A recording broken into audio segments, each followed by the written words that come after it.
Everybody, welcome to GeekStorm. We did not have a big clap. You don't know what that means, but behind the scenes, it's a big deal. So, my name. Now start again. Hey, everybody. Hey, everybody, welcome to GeekStorm. I'm Sean Hilton. This is Michael Harrison. I own Comics Cube and founded the Kokomo Con. He goes to movies and watches television, and he's my buddy. GeekStorm is being filmed today at Kokomo Toys and Collectibles in the heart of downtown Kokomo.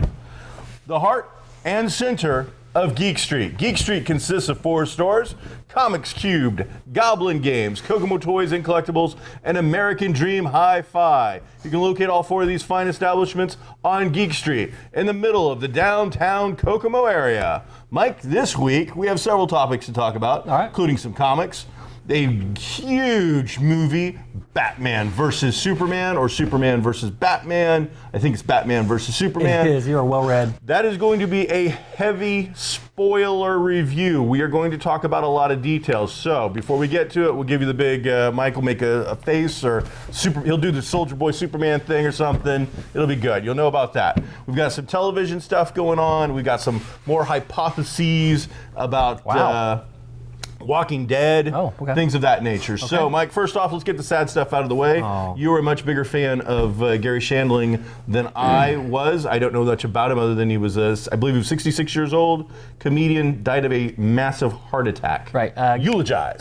Gary Shandling was a stand-up comedian, came up at the same time, probably maybe 5-ish years before the Seinfeld explosion happened, and where everybody saw stand-ups, and he had one of the first HBO specials, which got him his own HBO show. It's the Larry Sanders Show or something like that.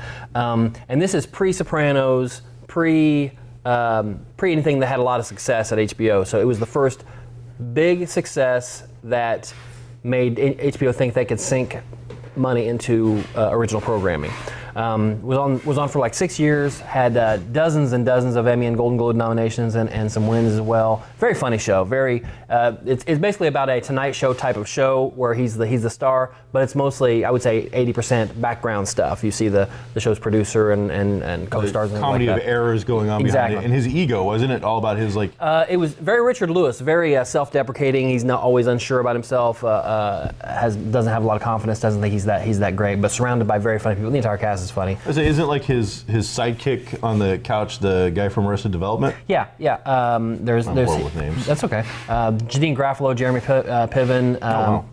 If you looked at the first 7 or 8 people on that cast list, they're all people that have gone on to do stuff on their own and do great. So it's a great show, worth checking out. I'm sure it's out there somewhere if you can find it. So sad that he passed. He also made his more recent forays into the Marvel movies. He was in a couple of those as a senator that was a bad guy-ish. He was Hydra, so he just probably deserved it. I don't know, but he's passed. That's a sad thing. And he actually, I just heard this on the radio as I was coming in. He made his own 911 call while he was having a heart attack. Oh, really? He just didn't survive until that's too bad. Afterwards. So, this was.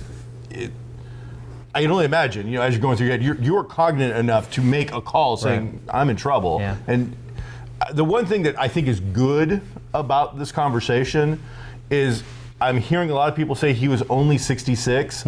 Only 66. That's so young. Yeah. And I mean, it wasn't that long ago that 66 would have been like, hey, that's a pretty good long life. Yeah, right. Nowadays, people really are. It's like, man, that's a little young, especially for a celebrity in America where you've got so much healthcare type things, and he had access to a lot of great stuff. So just tells you that live your life, because you don't know when that number is finally going to get checked. That's true. Also, on a sad note, I'm sorry, it's a little unprofessional to look on a phone, but we lost another actor who I'm not that familiar with. I believe his name is David Smyrl, Smyrl. He played Mr. Hanford on Sesame Street. He was the actor who replaced the previous actor who owned Mr. Hooper's place, a gentleman by the name of Hooper, actually passed away in '82, Right. and Mr. Smyrl came in and replaced him. He also worked on Benson and worked on The Cosby Show.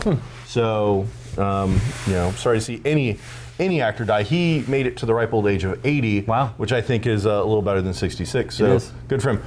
By Before we go almost any 12 further, and and I apologize, I want to take a minute to thank Joshua King and Lauren Gray for taking our place last week.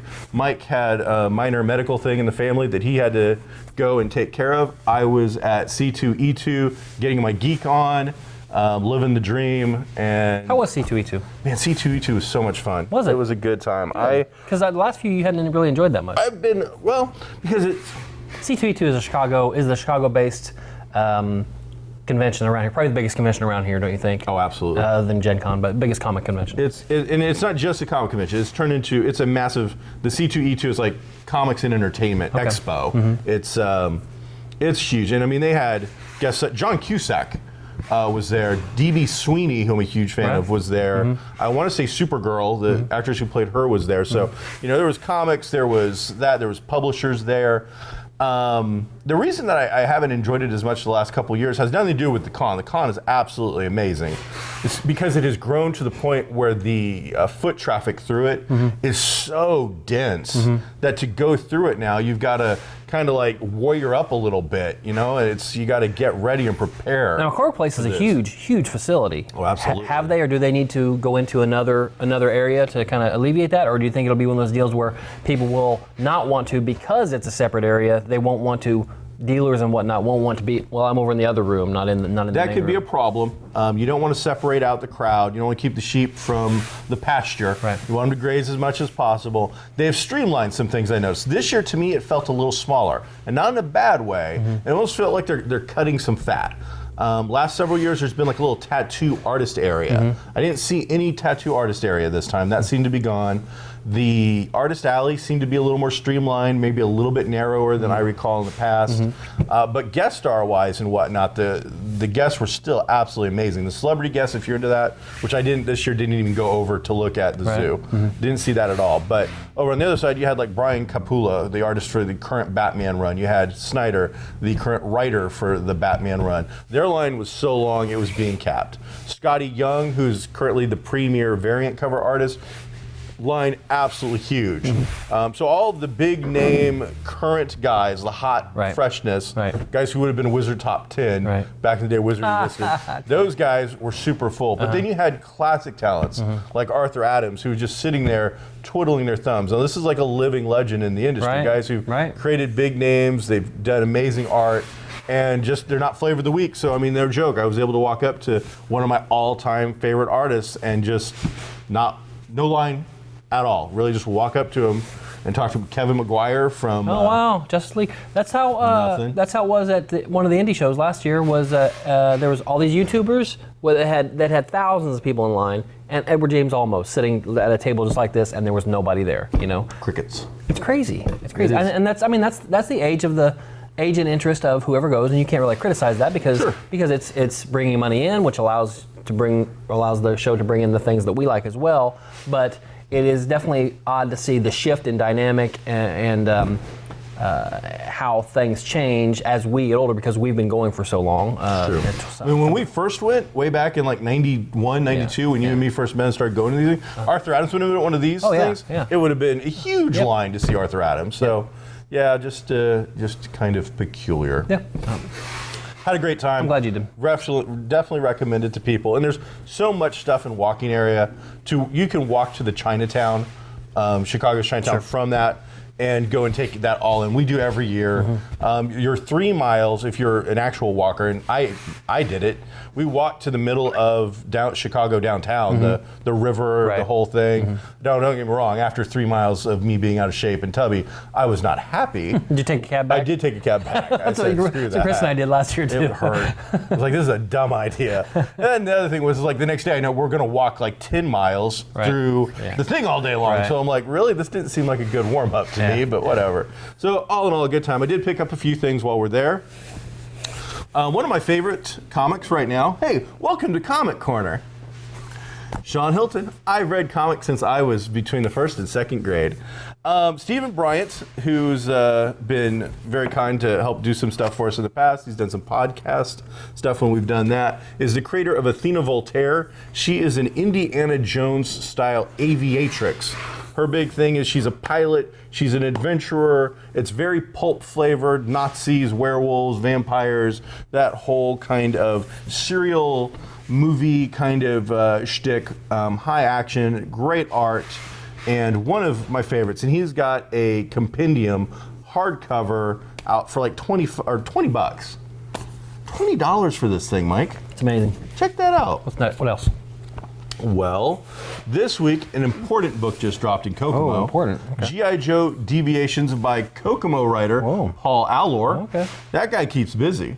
Now we've got G.I. Joe. What happens when, this is like a what if. Okay.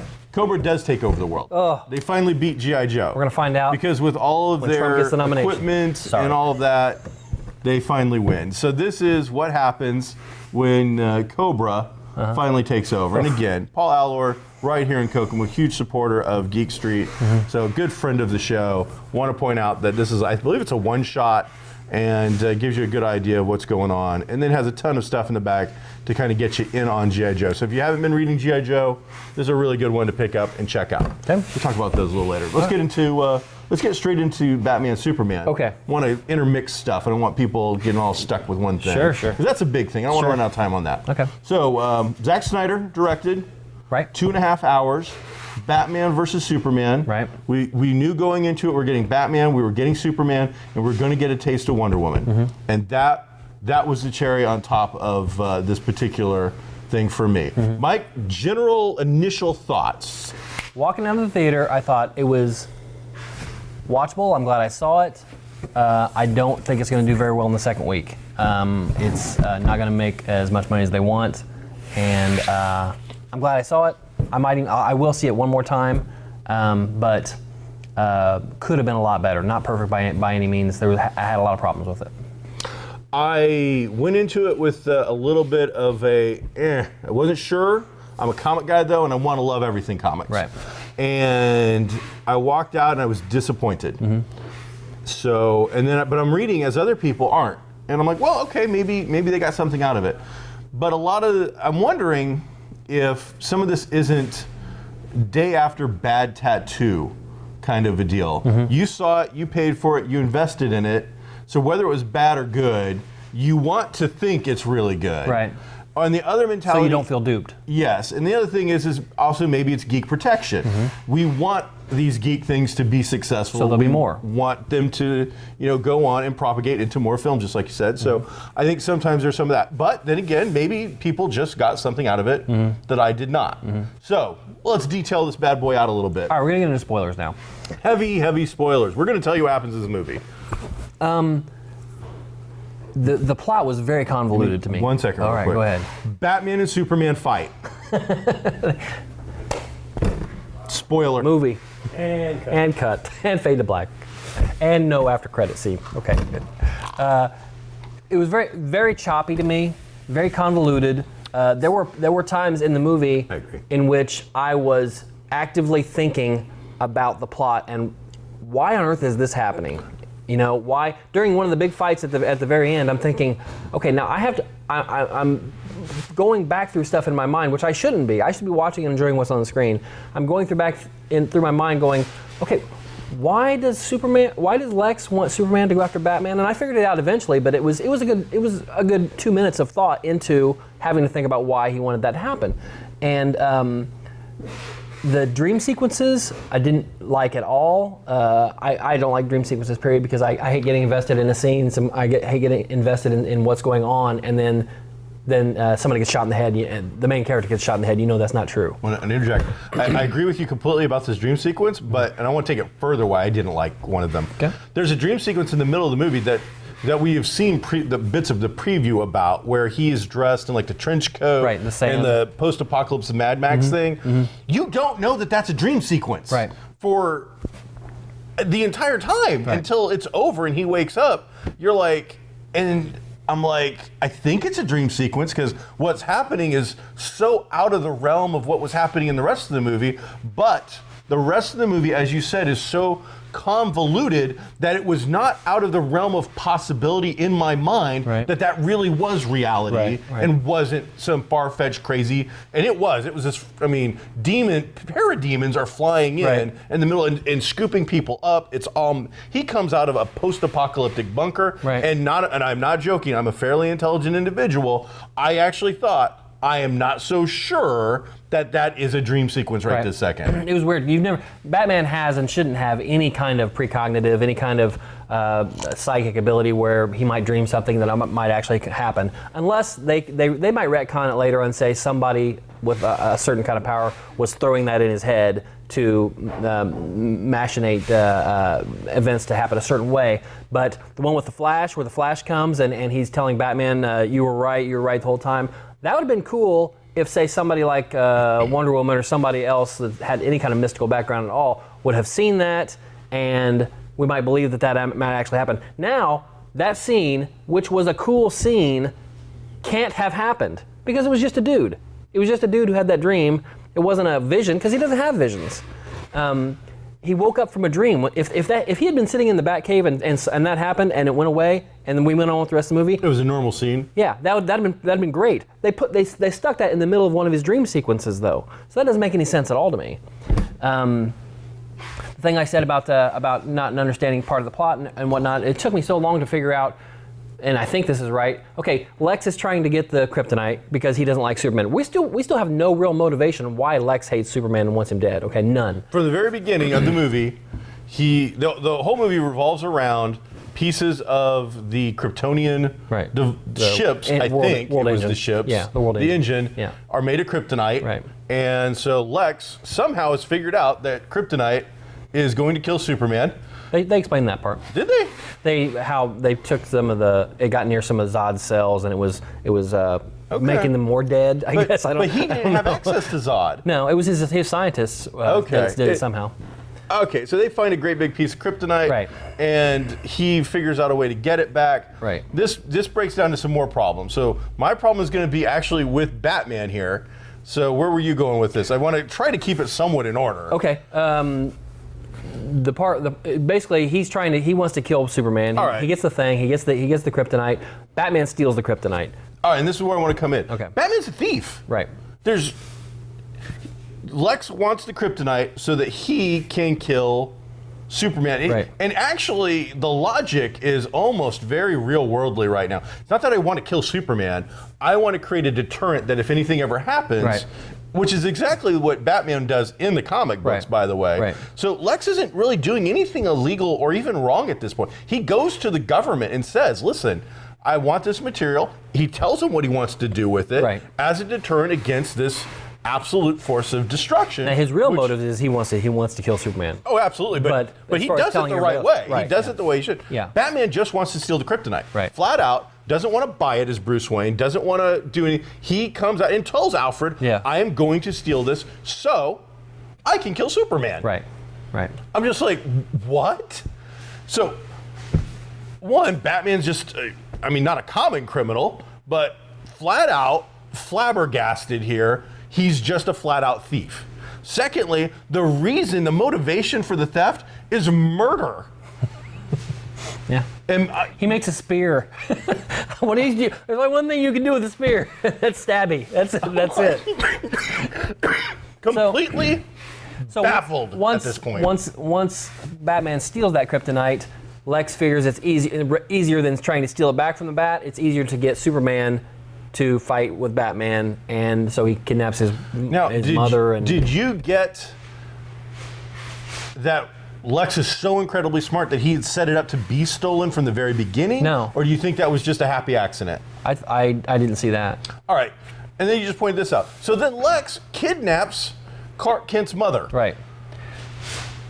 There is no background in this movie that I remember where he's doing any research to figure any of this out. It really just comes down to go steal Superman's mom. I happen to know who she is. She's Google. There was a point in the third act where everybody let everybody know that everybody knows who everybody is. They knew who Bruce was, they knew who Diana was, they knew who Clark Kent was, and they knew who everybody's It lineage made was. sense that Superman knew who Bruce was because he's Superman. Sure. That was easy. It makes sense if you're a Batman fan that Batman knows who Clark Kent is because he's a super detective Sure. and whatnot. Those are the only two, though, that should be allowed to pull that card. Yeah. Because you can't everybody put that did. back. No. Now, anytime Lex is out of jail, all those people are in danger again, and that's just too easy, drama-wise, to have that tool out there. The Eisenberg factor. Everybody was worried about Batman.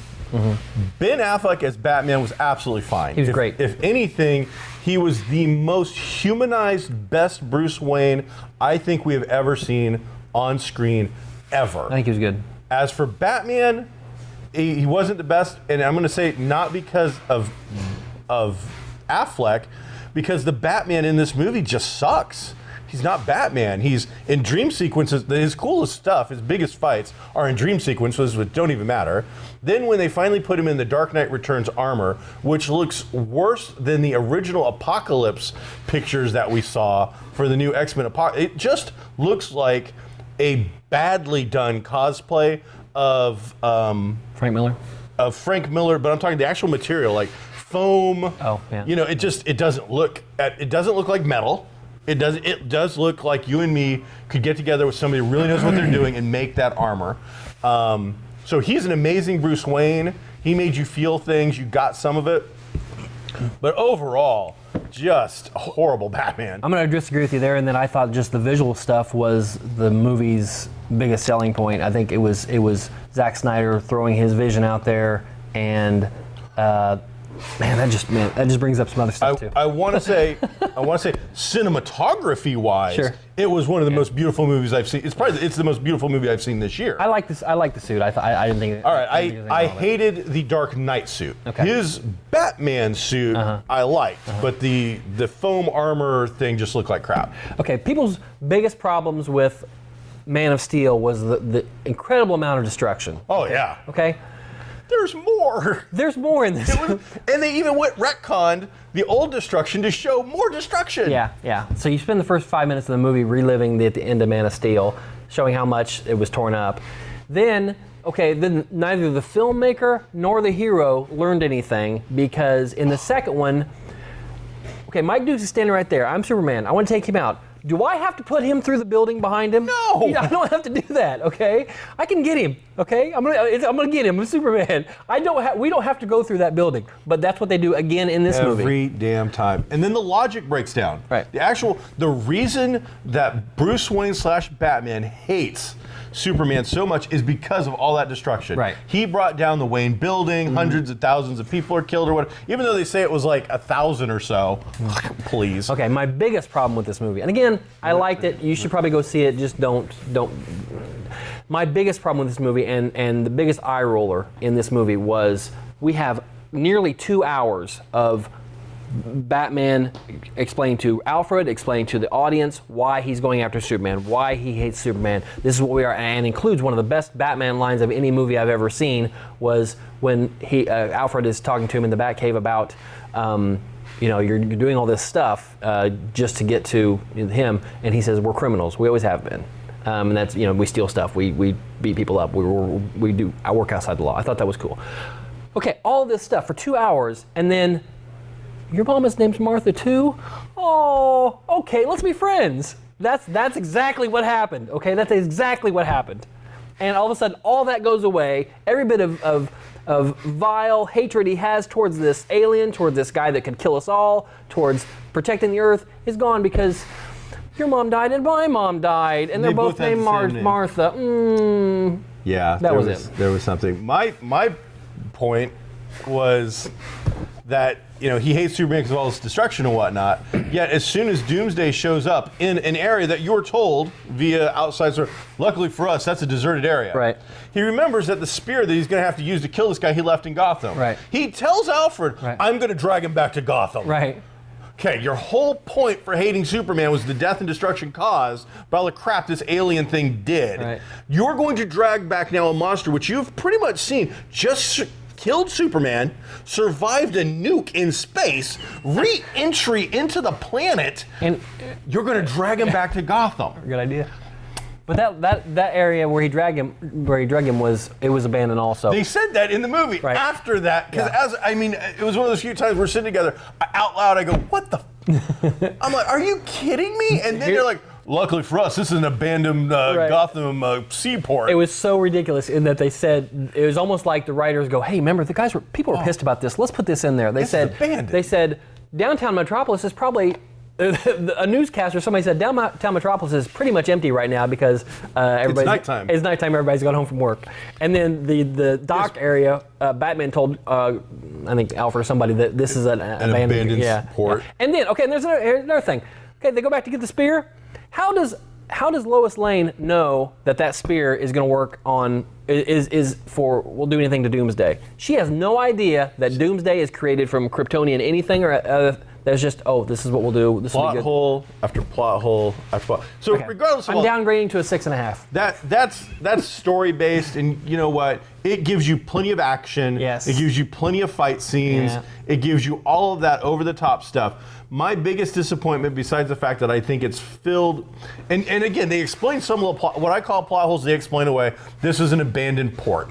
Whatever. I think that's a BS answer because even Bruce Wayne, as smart as he is, knows he can't contain that kind of destruction. It's going to take one punch to wind up in the middle of Gotham Central. So that's just ridiculous to me. That whole, and then, as you said, making a spear. Out of all the high-tech crap you can make, you're going to come up with a spear. He comes up with a gas. And That worked the best out of anything. yeah, I'm just like, this whole thing is, but the biggest takeaway from this is there's no happiness. Now, I'm not saying that every movie has to have like happy stuff. The reason I think Marvel movies are successful, and I will go see Iron Man 3 times, or I'll go see Avengers 3 or 4 times, is even in Captain America 2, which was a pretty Heavy. heavy movie. There's enough levity to make me laugh and chuckle to break it. There's virtually no downtime in this movie. There's virtually Clark smiles no once. levity. Clark smiles once, and I think when you see Bruce flirt with Diana a little bit, that's kind of not a fun moment, but a lighter moment. But other than that, there's nothing in this movie that is pushing you down all the time. It is nothing but a roller coaster on its way up, which never releases, and the entire time. And then Snyder, and again, he makes a beautiful movie. This, cinematography-wise, it is gorgeous. His poses, Superman has never looked better. When he's floating, his virtual cape stuff is gorgeous. Unfortunately, I didn't see Superman or Batman. I saw two angry, powered individuals, and quite frankly, I didn't see a difference between Jesse Eisenberg's Lex Luthor and Batman. It was awful. They were the same character. He was fidgety, and he had a breakdown in front of a bunch of people for no reason at all, and he just, there's no reason to play that character that way. There's nothing we know about the character that takes it that direction at all. Wonder Woman was good. I wanted to see more of her. I wanted to leave the bright spot for last. All right, go ahead. She was the one shining moment in this movie. She looked amazing in costume. I thought she had the best costume. She personified when she was outside of the costume, just regal elegance. I believed that she could be an Amazonian. I believed that there was something special about her. The big key takeaway for me wasn't the little Justice League preview that they threw in the middle, which I kind of felt like a thrown-in cheesy, really crappy scene, quite frankly. I didn't really like it at all. You got to see the Flash really quickly. You got to see Aquaman, which they did make him look cool, but it still was just a dumb scene and didn't really make any sense. And then you saw Cyborg, which, wow, I don't even know what's going on there. But the best little thing I saw in the entire film, this is my favorite part, is there's a World War I picture of Wonder Woman with a team during World War I. And I believe that was Christopher Pine? Chris Pine. Yeah. In the background as Steve Trevor would be my guess. So the best thing in the entire movie is a black and white, in my opinion, is a black and white World War I photo. That was my favorite part. As I'm looking at that, I'm like, that's the movie I want to see. That right there, I want to go see that movie. You're going to get to see it. So that's as good. And then again, saying how beautiful it was. It felt like the entire thing was filtered through this gray fog, is the best way to put it. Everything felt like it was just... Now, after we said all this, I think everybody who has an interest in the movie should go see the movie and will go see the movie. It'll have a horrible second and third week. It's going to make a fortune based on 1 week. The problem with it is this was so important. It was important to studios, it was important to fans, and it is going to have a ripple effect throughout the rest of Warner Brothers things. Maybe not the things that aren't as tightly woven into the Justice League, like say Suicide Squad should still do okay if it's a good movie. But certainly, and we even heard this weeks ago, that there were rumblings in Warner Brothers that they didn't like the movie that much, and that possibly things were going to change with Justice League, because Justice League, I think, starts filming in the next month or so. Will bad box office here have and critic reception have an impact on Justice League? Is Snyder doing Justice League? I hope not. He is. Oh, that's gonna be tough. It's gonna be tough. I like Snyder, man. I loved 300. Sucker Punch 300. Beautiful movies. These are beautiful movies. I know. But you know what? You don't walk away from 300 with a really good feeling. Yeah. And that's the thing, is he does these same movies over and over again, and just there's no levity. I've got to have some. Tell us what you think, GeekStormers. What you think about the movie? It's going to make a fortune. Regardless of what we say or anybody says, it's already made a ton of money. It's going to do really well. But we will see how the drop-off comes. Here's what I never thought I would say. Justice League is not going to make Deadpool money, okay? It's not going to happen. All right? Wow. I'm Sean Hilton. This is Mike Harrison. We're GeekStorm. See you next time.